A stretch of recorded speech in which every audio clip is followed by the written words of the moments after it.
thing or a woman? Monster. Ready? Background action, come alive, and action. Production of Hope Springs began in the rainy and cold Vancouver autumn of 2001. It's based on the novel New Cardiff by Charles Webb, who also penned the book The Graduate, on which the acclaimed film is based. The idea of doing something that had been written by Charles Webb was immediately appealing. And the interesting thing about reading New Cardiff was that this had that same kind of tone and same kind of quirky humour. Do you want some? Not this morning, thanks.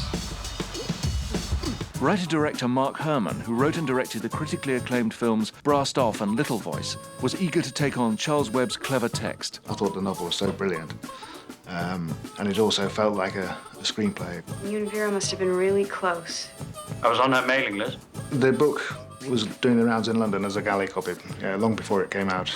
A very old friend of mine had found the book as well and sent it to me. It was one of those glorious coincidences. I made The Importance of Being Earnest with Colin, and we were sitting around on set, and he was talking about this book that he liked very much, and it turned out to be New Cardiff.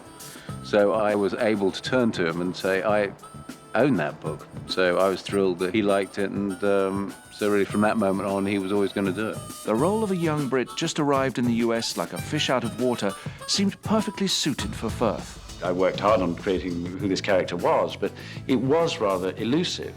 I'll call you right back, Mandy. And action. In fact, all of the book's characters seemed tailor-made for this cast. Each of them recognises a bit of themselves in their characters. There's part of Heather that would quite like to be a small-town girl. I think she sees a lot of herself in Mandy, and I think similarly with Minnie and Vera, you know, that each of them individually has sort of picked up on their character. Action. Certain things in their characters that they've tapped into. I'm afraid you're going to have to vacate this area. The swimming pool? Oh, the entire complex. We've had trouble with your kind before. What? It's partly the nature of the script, but it's also some sort of chemistry that happens. I don't know why. Maybe it's that we're all in one hotel. Colin Firth and Minnie Driver had ample time to develop chemistry. They've known each other since the early days of their careers. It was sort of interesting that Colin and Minnie have known each other since they were sort of actors trying to get a gig and hanging around in London doing nothing. So they've sort of got a lot of history like the characters that they play. Colin. What? What's this? That's a machine for drying hair, Vera. It's called a hairdryer. Because we know each other well. We have I think, a very good rhythm together as friends. She seems like a very sweet person, Mandy. She's so vivacious and bubbly and fun. Ah, right, so you think she's stupid. And that sort of translates very easily. I think there's an English thing as well. By the way, is it Mandy with a Y or Mandy with an I with a little circle above it?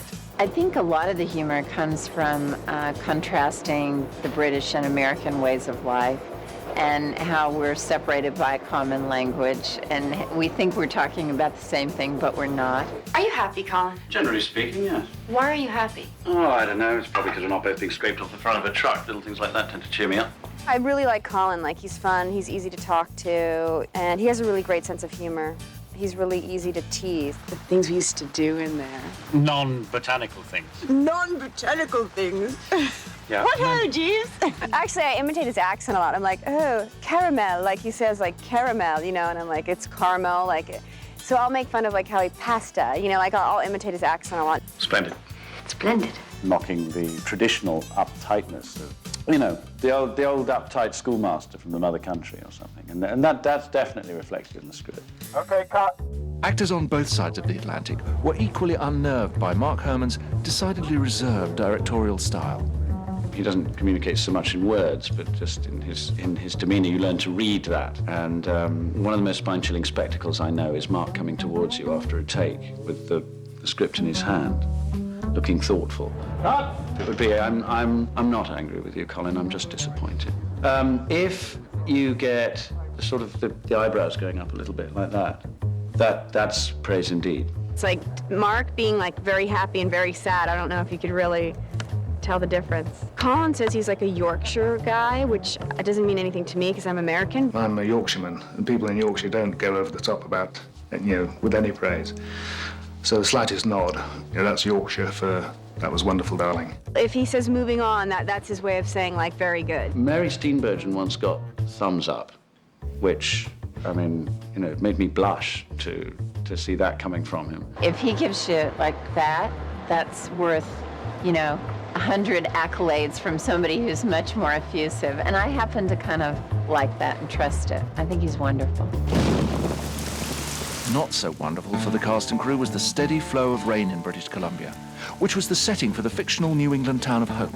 It's like the wettest place I've ever been in my life. You know, we have been shooting scenes where it's been pouring with rain and we've managed to hide it. It's just tough. Like at the big cannonball party, you've got 100 extras just trudging in the mud and pretending to have a good time. And remember, you're having a good time, even though it's raining. And background action. The trick is to think about the lenses you use. You know, the longer the lens, the more you can throw the background out of focus and hide the fact that the rain is falling. So you want me to go? A free fillet of fish tonight? It is harder. I mean, it's harder for the extras. I mean, the actors are sort of cosseted and looked after, and the extras are standing around the pissing rain, and it's freezing cold. But everyone's apparently taken happy pills in Canada, because they're always smiling and they're always happy, even when they're really pissed off, which is odd, but nice. Oh, just smile and forget it's raining. Don't think about it. Throw the umbrella down and go at it. It's pretty easy and fun. It's basically a perpetual monsoon, but we've blasted our way through it.